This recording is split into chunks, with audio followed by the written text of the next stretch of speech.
Bom, essa apresentação, esse estudo que eu trouxe aqui, ele foi feito pelo Observatório Lupa, que é uma nova atuação, um eixo de atuação da Lupa, lançado recentemente em junho, que tem como foco falar sobre pesquisa aplicada sobre desinformação. Então, a Lupa já é conhecida no mercado mundialmente, né, pelo trabalho no fact-checking, na educação midiática, e agora a Lupa se lança nessa vertente de trazer inteligência com base naquilo que a gente já aprendeu em 10 anos de atuação como Lupa. E o nosso primeiro relatório foi justamente sobre golpes, que é um fenômeno, não, eu sei que é um problema global, não é só do Brasil, mas a gente quis trazer um insight, uma inteligência sobre quais são as táticas utilizadas pelos golpistas hoje no Brasil, em golpes online, porque a gente sabe que ocorrem golpes em outros lugares também, né? Nos golpes online, quais são as táticas, narrativas, formatos, justamente para ajudar a gente a fazer a checagem desses conteúdos e trabalhar na educação midiática, para criar uma resiliência, uma resistência maior da sociedade diante desses golpes. Então, deixo aqui só o link da página do Observatório, convido vocês a acessarem e lerem na íntegra esse relatório. Esse relatório levou o título de A Jornada dos Golpes, porque o nome Jornada já é o resumo daquilo que a gente encontrou como principal achado desse estudo.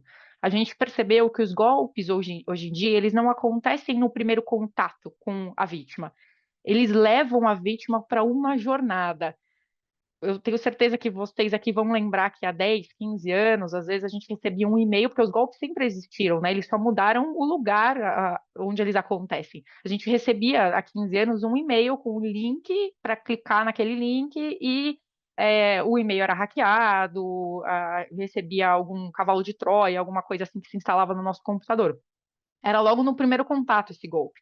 Hoje em dia, os golpistas fazem uma jornada, ou seja, eles criam um conteúdo, e aí tem a narrativa desinformativa, que é onde o ponto que conecta o golpe com a desinformação, né? Então, cria um conteúdo atrativo, um apelo, publica esse conteúdo em alguma plataforma ou envia por uma mensagem de WhatsApp, de Telegram, a pessoa clica nesse conteúdo em um link vinculado a esse conteúdo, e essa pessoa é levada para um terceiro ambiente, que, de acordo com o nosso estudo, esse terceiro ambiente geralmente é uma página online, e é uma página fraudulenta.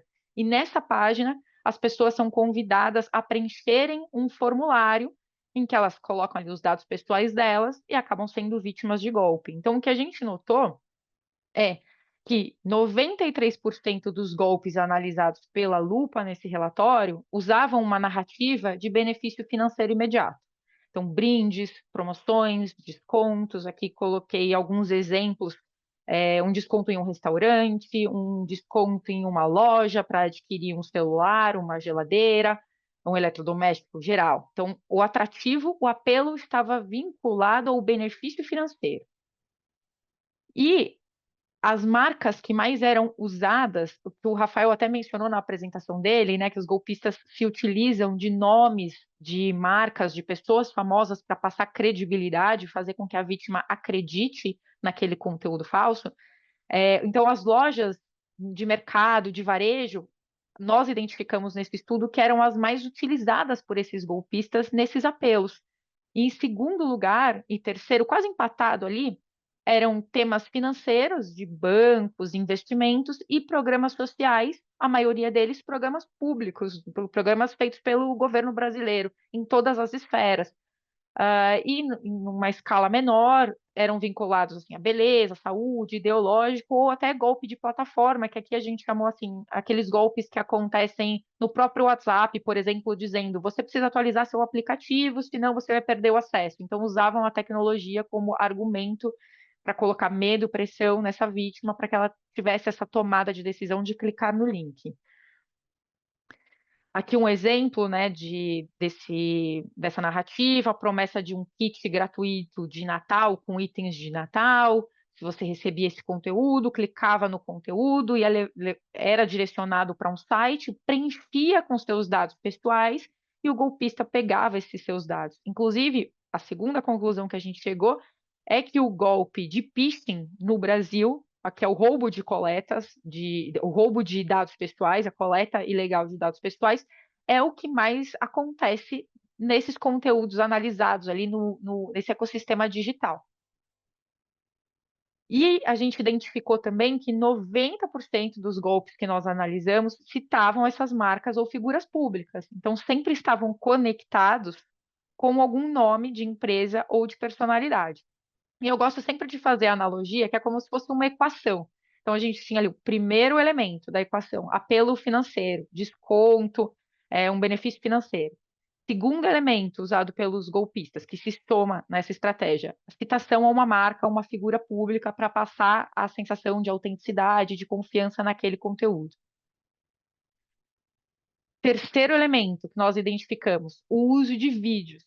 É o formato principal da fraude. Então, os conteúdos vêm nessa peça, no formato de vídeo. E, o que o Rafael também mencionou, o uso crescente de deepfakes. Então, nós identificamos um aumento expressivo nos últimos anos do uso de deepfake nesses conteúdos fraudulentos e golpistas. Então, aqui tem um exemplo de uma deepfake do ministro da Fazenda do Brasil, o Fernando Haddad, citando ele aparecia num vídeo citando a chance das pessoas resgatarem um dinheiro vinculado ao CPF delas, né? É como se o governo estivesse dando ali uma indenização ou um benefício financeiro. Então, olha como esses elementos vão aparecendo. É o benefício financeiro, é o vídeo com a deepfake, é a personalidade, alguém famoso para passar credibilidade, é praticamente a receita que a gente identificou dos golpistas atualmente no Brasil. Então, aqui fica a receita para vocês, até um alerta para todos vocês. E eu acho que é bacana compartilhar com familiares também, que o que a gente sente na lupa é que não basta apenas desmentir a narrativa, não basta a gente dizer que aquele conteúdo é um golpe. A gente precisa explicar quais são as táticas utilizadas, porque aí as pessoas conseguem aprender a identificar por si mesmas.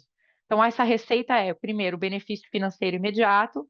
Segundo, menção a marcas, personalidades, governo. Terceiro elemento, provavelmente o golpe, o conteúdo sendo apresentado no formato de vídeo, provavelmente numa deepfake.